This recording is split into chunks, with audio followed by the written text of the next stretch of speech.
బెంగాల్లో మరో రాజకీయ దుమారం చెలరేగింది. రాజ్భవన్లో గవర్నర్ తన విగ్రహాన్ని తనే ఆవిష్కరించుకోవడంతో విమర్శలు చెలరేగాయి. గవర్నర్ విగ్రహ వ్యవహారంలో అసలేం జరిగింది?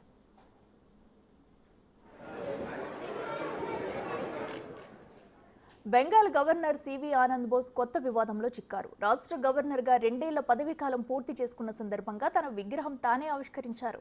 శనివారం జరిగిన ఈ కార్యక్రమంలో ఇండియన్ మ్యూజియం ఆర్టిస్ట్ పార్దా సహా చేసిన విగ్రహం వివాదానికి కేంద్ర బిందువైంది.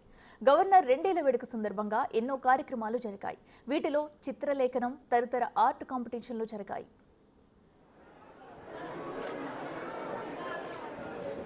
ఈ కార్యక్రమానికి 200 మందికి ఆహ్వానాలను పంపగా ఇందులో రాష్ట్ర ముఖ్యమంత్రి మమతా బెనర్జీ పేరు లేదు.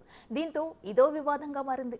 దీనిపై వివరణ ఇచ్చిన రాజ్భవన్ వర్గాలు గవర్నర్ పదవి రాజ్యాంగబద్ధమైందని, అందుకే రాజకీయాలకు దూరంగా ఉండాలని నిర్ణయించుకున్నామని, కాబట్టే రాజకీయ నాయకులకు సమాచారం ఇవ్వలేదని ప్రకటించింది.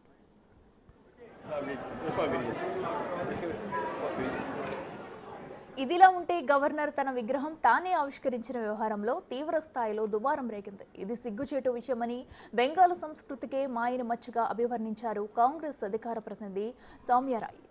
గవర్నర్ని తన ప్రతినిధిగా ఇక్కడకు పంపిన ప్రధానమంత్రి తన పేరు తనే ఒక స్టేడియంకి పెట్టుకున్నారని, ఇక చెప్పేదేముందని కామెంట్ చేశారు సౌమ్యరాయ్.